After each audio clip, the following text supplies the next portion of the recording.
Mambo vipi? Umewahi kujiuliza kitoweo chako pendwa ni salama kwa kiasi gani? Iwe ni kuku au nguruwe, wote hawa wamebainika kuwa na mabaki ya dawa za kufubaza virusi vya ukimwi, yani ARVs. Hii ni kwa mujibu wa tafiti iliyofanyika nchini Tanzania.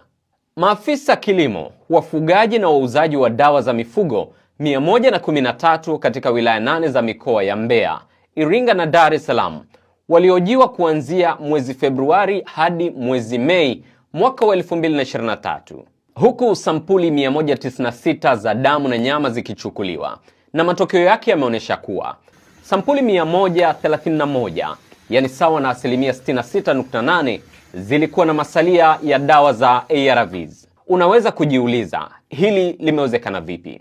Lakini inaelezwa kuwa wafugaji wanatumia dawa hizi za ARV ili kuwanenepesha wanyama hao, lakini pia kutibu magonjwa kama homa ya nguruwe maarufu kama swine flu na ugonjwa wa mafua na kuharisha kwa kuku.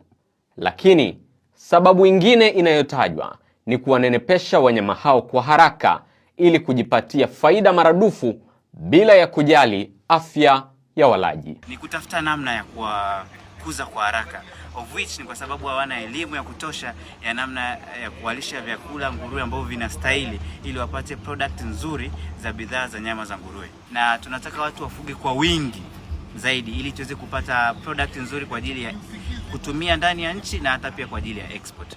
Nina hofu kubwa sana juu ya afya yangu kwa sababu mifugo ambayo ndo tunaitumia mara nyingi tunakula ni majumbani yanaweka madawa ambayo ni yanatumia binadamu. Sasa basi, pamoja na matatizo hayo ya moja kwa moja kwa afya za binadamu na wanyama, mabaki hayo kwenye chakula cha wanyama na kinyesi yanaelezwa kuwa yanaweza kusababisha uchafuzi wa mazingira na kuleta madhara kadhaa.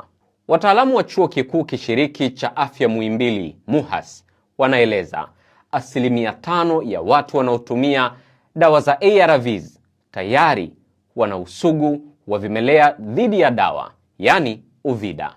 Licha ya kutolewa kwa uangalifu mkubwa na kwenye maeneo maalum, inafikirisha ni kwa namna gani dawa hizi muhimu zinawafikia wafugaji wasio waaminifu na mwarobaini wake ni upi? Je, umewahi kusikia kuhusu dawa hizi kutumika kwa mifugo?